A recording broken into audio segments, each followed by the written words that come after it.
오늘 이 시간 우리에게 주시는 하나님의 말씀, 신약성경 히브리서 11장 13절로 16절까지 말씀입니다.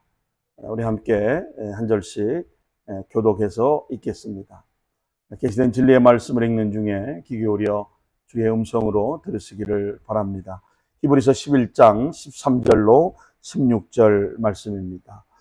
이 사람들은 다 믿음을 따라 죽었으며 약속을 받지 못하였으되 그것들을 멀리서 보고 환영하며 또 땅에서는 외국인과 나그네임을 증언하였으니 그들이 이같이 말하는 것을 자기들이 본향 찾는 자임을 나타내미라. 그들이 나온 바 본향을 생각하였더라면 돌아갈 기회가 있었으려니와 같이 읽겠습니다. 그들이 이제는 더 나은 본향을 사모하니 곧 하늘에 있는 것이라. 이러므로 하나님이 그들의 하나님이라 일컬음을 받으심을 부끄러워하지 아니하시고 그들을 위하여 한 성을 예비하셨느니라. 아멘. 아멘. 우리가 믿음 행전 시리즈 8번째 시간입니다. 오늘은 순례자의 믿음, 순례자의 믿음이라고 하는 제목으로 함께 하나님의 말씀을 나누며 은혜를 나누려고 합니다. 우리가 이민자로 미국에서 살면서 느끼는 정석 가운데 하나는, 어쩌면 가장 깊이 농축되어 있는 정석 가운데 하나는 이 한국에 대한 그리움, 좀 더 깊이 말하면 고향에 대한 어떤 그리움, 이런 것들이 아닐까 싶습니다. 그래서 우리 대중가요나 유행가의 가사에 보면 이 고향에 대한 그리움을 노래한 가사들이 특별히 많이 있음을 발견하게 됩니다. 가나다 순서로 찾아보니까 이 유행가, 이 대중가요의 노래집에 평균 7곡 내지 8곡이 하나씩 그 고향에 대한 주제를 노래하고 있는 것을 보게 됩니다. 그 중에서도 여러분 1978년도에 가수 홍세민 씨가 부른 흙에 살리라, 우리 장인어른이 좋아하시는 노래인데, 흙에 살리라, 이 노래는 어쩌면 고향에 대한 정서를 대표적으로 잘 노래하고 있는, 그래서 대중들에게 사랑을 받고 있는 그런 노래가 아닌가 그렇게 생각을 해봅니다. 이 가사가 참 보니까 고향을 그릴 만큼 그런 아주 의미 있는 가사가 기록되어 있습니다. 초가상간 집을 지은 내 고향 정든 땅, 아기염소 벗을 삼아 논밭을 가려하면 이 세상 모두가 내 것인 것을 왜 남들은 고향을 버릴까? 나느냐 흙에 살리라. 물레방아 돌고 두는 내 고향 정든 땅, 푸른 잔디 베개 삼아 물레음을 만노라면 이 세상 모두가 내 것인 것을 왜 남들은 고향을 버릴까? 고향을 버릴까? 나느냐 흙에 살리라. 내 사랑 순이와 손을 맞잡고 흙에 살리라. 초가삼간 집을 지은 내 고향 정든 땅, 이런 노래입니다. 여러분, 아무튼 이렇게 고향을 그리는 노래, 그런 유행가 가사에서도 우리가 볼 수 있는 것처럼 이렇게 좀 나이를 먹어가면서 사람들은 전부 다 귀소 본능을 느끼는 것 같습니다. 특히 우리 같이 이렇게 외국에 나와서 살고 있는 사람들은 고향에 대한 그리움들을 더 느끼게 되는 것입니다. 여러분, 오늘 본문에도 우리 그리스도인들은 고향을 떠난 나그네다라고 성경은 묘사하고 있습니다. 오늘 본문의 13절을 여러분 다시 주목해 보시면 외국인과 나그네다 이렇게 기록하고 있습니다. 자, 이 사람들은 다 믿음을 따라 죽었으며 약속을 받지 못하였으되 그것들을 멀리서 보고 환영하며 또 땅에서는 외국인과 나그네임을 증언하였으니, 이렇게 기록했습니다. 우리가 예수 그리스도를 구주와 주님으로 영접하는 순간 우리는 하나님의 자녀가 되고 천국의 백성이 되는 것입니다. 우리가 천국 백성이 되는 순간 우리는 이 땅에서의 삶이 외국인이 되는 것이고 이 땅에서 우리의 삶은 나그네 인생일 수밖에 없다고 하는 겁니다. 왜 그럴까요? 우리가 가야 할 본향, 우리가 가야 할 천국을 그리며 소망하며 우리는 사는 존재가 되기 때문입니다. 여러분, 나그네를 영어로 우리는 필그림이다, 순례자다, 이렇게 말을 합니다. 오늘 본문은 우리 신앙의 선배들이 인생의 순례길을 믿음으로 살다가 믿음으로 죽었다라고 기록하고 있습니다. 여러분, 13절에 이 사람들은 다 믿음을 따라 죽었으며 라고 기록되어 있지 않습니까? 그들이 믿음으로 죽기 위해서는 그들은 이 땅에서 믿음으로 살아내야만 했었습니다. 그렇다면 우리가 인생길의 순례자로서 믿음으로 살아간다고 하는 것, 어떻게 사는 것이 믿음으로 살아가는 것일까? 또 어떻게 사는 것이 믿음의 삶일까? 그 의미하는 것이 무엇인가를 한번 생각해 보려고 합니다. 첫째는 믿음으로 산다고 하는 것, 순례자의 인생길에 미완성을 수용할 수 있어야 한다고 하는 겁니다.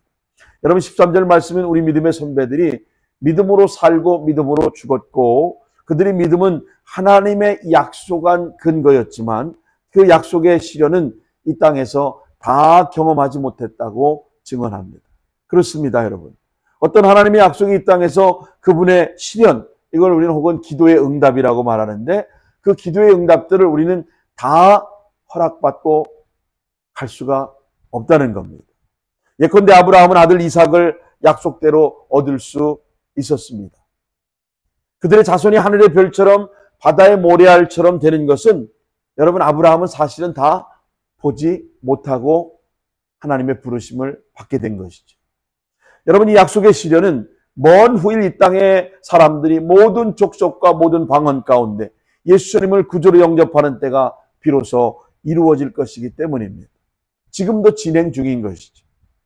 어쩌면 우리 시대 때도 하나님이 약속해 주신 것을 우리가 다 확인하고 성취하지 못하고 하나님의 부르심을 받아야만 할 수 있다고 하는 것이죠.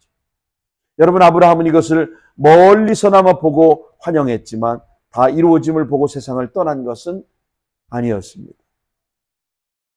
그렇지만 아브라함은 장차 이루어질 하나님의 약속을 믿으며 그는 기쁨으로 인생의 미완성도 수용할 수 있었다는 사실을 여러분 기억하시기 바랍니다. 여러분 이것이 믿음이라고 하는 겁니다. 믿음이란 이루어질 것을 확신하지만 지금 당장 나의 때에 다 이루어지지 못한다 해도 언젠가는 이루어질 것을 믿으며 여전히 기뻐할 줄 알아야 한다고 하는 말입니다. 여러분 지나치게 과체중인 사람들은 상당히 성공적인 인생을 살아왔고 많은 것을 성취했음에도 불구하고 이룬 것보다 아직 이루지 못한 것만을 마음에 담아두고 행복해하지 못하는 것을 봅니다. 여러분 이 과제중심적인 지나치게 과제중심적인 사람들은 자신의 삶을 이렇게 남들이 평가할 때는 굉장히 성공적인 삶을 살아왔어요. 그러나 많은 것을 성취했음에도 불구하고 이룬 것보다 아직도 자신이 더 이루지 못한 것들을 마음에 두고 자신은 불행한 사람이다 이렇게 생각한다는 것입니다. 행복하지 못하다는 것을 고백한다는 것이죠. 여러분 오늘 본문이 말하는 믿음의 사람들은 인생의 미완성도 기꺼이 수용할 줄 알아야 한다고 성경은 가르치고 있는 겁니다.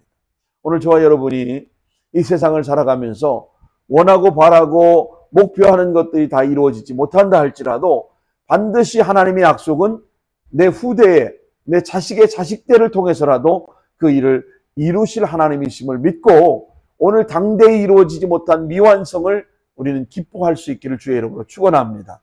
오늘 그것을 기뻐할 수 있는 사람이 돼야 진짜 믿음의 사람이라고 말할 수 있는 것입니다. 여러분 순례자들은 지나가는 길에서 모든 것을 다 성취하려 해서는 안 됩니다. 우리 순례의 길의 이웃에게 여기가 우리가 안주할 고향이 아니라고 하는 것과 고향에서 아버지가 우리를 기다린다고 하는 그 메시지를 제대로 증거하고 가면 우리 역할은 다 하는 것입니다. 이것이 곧 순례자의 기본적인 소명이라고 말할 수 있기 때문입니다. 그것만 제대로 이루고 가면 우리는 이 과업을 다 이룬 것입니다. 순례자가 지나가는 인생길에서 다른 모든 꿈을 다 이루려고 하는 것 자체가 과욕일 수 있습니다. 그건 욕심입니다. 어쩌면 우리가 모든 것을 다 이루려는 것은 우리가 한계를 지닌 인간임을 망각하고 있기 때문이 아닐까 생각해 봅니다. 때로는 여러분 미완성도 아름다울 수 있다는 사실을 여러분 아십니까? 여러분 잘 아시는 가곡의 왕이라고 하는 슈베르트. 그는 31살의 짧은 일기로 세상을 떠났습니다. 그러나 그가 쓴 심포니의 넘버 8번 B 마이너 단조는 4악장을 다 쓰지 못하고 2악장과 3악장을 조금밖에 쓰지 못한 채 결국 그가 31살의 나이에 세상을 떠났습니다. 그래서 그것을 미완성 교향곡이라고 하는데 누가 이 작품을 오늘날 쓸모없다고 말할 수 있겠습니까? 인생의 미완성도 수용할 줄 아는 순례자의 기본적인 소명을 제대로 이루고 갈 수 있는 저와 여러분 되시기를 예수님의 이름으로 축원합니다. 그래서 유행가 가사에 이진관 씨가 부른 인생의 미완성이라는 그 노래도 참 의미가 있지 않습니까? 인생이 마치 미완성인데 쓰다가만 편지 같다는 거예요. 그래도 우리는 그 편지를 곱게 써내려 가야 된다는 겁니다. 사랑은 미완성이라고 말합니다. 그러나 우리는 그 사랑을 아름답다고 불러야 한다는 거예요. 사람아 사람아 우리 모두 타향인 걸 외로운 가슴길이 사슴처럼 기대고 살면서 인생은 미완성, 그리다 많은 그림처럼 우리는 아름답게 그 인생을 그려가야 한다는 것입니다. 친구야 친구야 우리 모두 나그네 걸 그리운 가슴길이 모닥불을 지피고 살자. 인생은 미완성, 색이다 많은 조각. 그래서 우리는 곱게 새겨야 한다. 이런 가사가 마치 순례자의 길을 걸어가고 있는 우리 인생의 미완성된 그것조차도 아름답게 여기기를 바라는 그런 노래를 부르고 있지 않나, 그런 생각을 해봅니다. 여러분, 인생길 순례자로 믿음의 길을 산다고 하는 것은, 여러분, 두 번째는 궁극적인 본향을 바라본다고 하는 사실입니다. 궁극적인 본향을 바라보는 것입니다. 순례자가 지니는 길에 너무 집착할 필요가 없는 것은 여기가 우리의 본향이 아니기 때문입니다. 우리는 잠깐 머물다 가는 나그네 인생길, 이곳은 순례의 길이 불과하다고 하는 것입니다. 지구촌의 시골 마을들이 조금씩 여러분 발전해 갈 수 있었던 중요한 이유는 소위 애양심 때문 아니었습니까? 예전에 기억에 주일 아침이 되면 이장님 집에서 확성기를 틀어놓고서 새마을운동 노래를 크게 틀어놓고 동네 정자나무 밑으로 다 모이게 했습니다. 그래서 우리는 그때 뭘 했어요? 도로를 쓸고 휴지를 줍고 도로 정비를 하고 더러웠던 것들을 깨끗이 치우면서 그렇게 동네를 아름답게 가꾸어 갔던 그런 애양심의 기억이 납니다. 여러분, 그런가 하면 소위 성공한 사람들이 고향을 사랑하는 마음으로 고향의 사업을 벌이기도 하고 고향에 무언가를 희사함으로써 고향 발전을 이루어 갈 수 있었지 않습니까? 그런데 오늘 성경은 여기가 이 땅의 순례자의 궁극적인 본향이 아니라고 말합니다. 물론 우리 그리스도인들은 지나가는 인생길에서 의미 있는 행적을 남겨야 하고 선한 세상의 발자취를 남기도록 그렇게 힘쓸 의무가 우리가 있는 것이죠. 그러나 우리의 노력으로 이 세상이 금방 천국이 될 것 같은 환상은 우리는 버려야 합니다. 여기가 우리가 잠시 머물다 갈 곳이지 궁극적으로 우리가 있어야 할 천국이 아니라고 하는 사실입니다. 여러분, 그래서 성경의 오늘 16절에 히브리 기자는 우리는 이제 더 나은 본향을 사모해야 하는데 그 본향이 하늘에 있는 것이다, 이렇게 가르쳐주고 있습니다. 더 나은 본향을 사모하니 곧 하늘에 있는 것이라. 이러므로 하나님이 그들이 하나님의 일컬음을 받으심을 부끄러워하지 아니하시고 그들을 위하여 한 성, 이 한 성이 뭡니까? 천국을 말합니다. 하나님 계신 영원한 천국을 예비하셨습니다. 여러분, 15절 말씀에도 그들이 나온 바 본향을 생각하였다면 돌아갈 기회가 있었으려니와. 이 본향에 대한 소망 때문에 우리의 믿음의 선배들은 지상 고향에 대한 미련을 포기해버리고 옛날로 돌아가지 않았나, 그렇게 증거합니다. 그러면 우리는 어떻습니까? 우리가 정말 순례자로서 우리의 궁극적인 본향의 소망을 두고 살고 있습니까? 아니면 이 땅의 미련을 갖고 한 발은 이 세상에, 다른 한 발은 저 세상에 두고 방황하며 살고 있지는 않습니까? 만일 우리 중에 이런 분들이 계시다면 여러분, 우리가 성경을 통해서 오늘 분명한 선택을 해야 될 줄로 믿습니다. 성경이 얼마나 밝히 천국의 소망을 증거하고 있는가를 오늘 성경을 통해서 우리가 찾아볼 수 있습니다. 여러분, 빌립보 3장 20절 말씀 보세요. 우리의 시민권은 어디에 있어요? 하늘에 있는지라. 거기에는 구원하는 자 곧 주 예수 그리스도가 기다리노니. 할렐루야. 하나님 아버지께서, 예수님께서 우리를 기다리고 계신 그곳, 오늘 우리는 천국의 시민권을 소유한 하늘 백성이라고 하는 사실을 확인해 주고 있는 것입니다. 골로새서 3장 2절 말씀에도 보니까 그래서 우리는 위의 것을 생각하고 땅의 것을 생각하지 말라, 그렇게 사도 바울은 권면하고 있는 겁니다. 하늘나라의 시민권을 가지고 있는 자로서 우리를 기다리고 계신 그 주님 앞에 우리가 마땅히 가야 그곳에 서야 할 사람들인데, 이때 이 세상의 것에 연연하고 이 세상의 것에 만족하는 삶이 아니라 영원한 하나님 나라를 생각하면서 땅의 것을 생각하지 말고 위의 것을 생각하는 그런 복된 인생을 살아가라고 하는 우리에게 귀한 말씀을 주고 있는 것입니다. 여러분, 찬송을 불러보십시오. 찬송은 바로 우리의 궁극적인 본향의 소망을 일깨워주고 있는 곡조 붙은 기도가 아닙니까?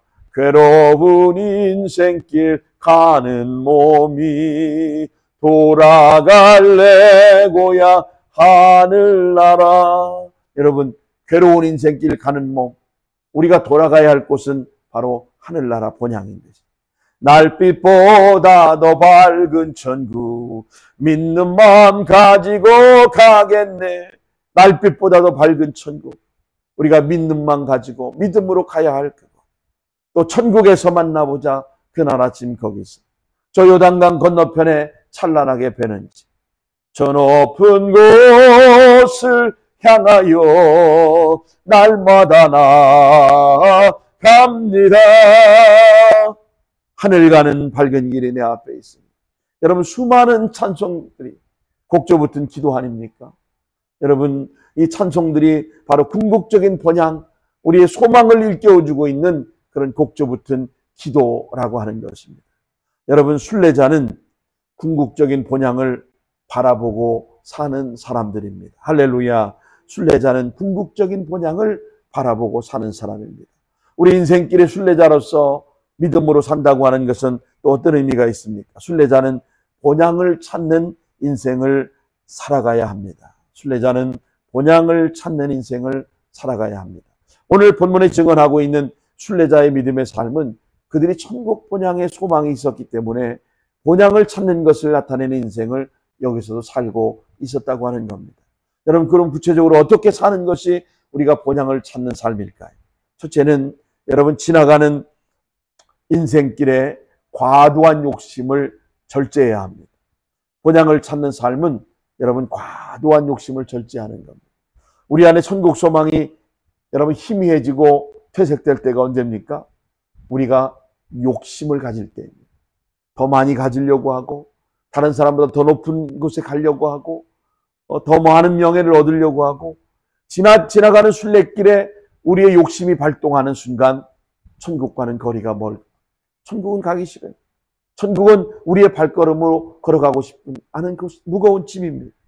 여러분, 그래서 사도 베드로는 베드로전서 2장 11절에 사랑하는 자들아, 나그네와 행인 같은 너희를 권하노니 영혼을 거슬러 싸우는 육체의 정욕을 제어하라. 영혼을 거슬려서 싸우는 육체의 정욕을 제어하라고 하는 겁니다.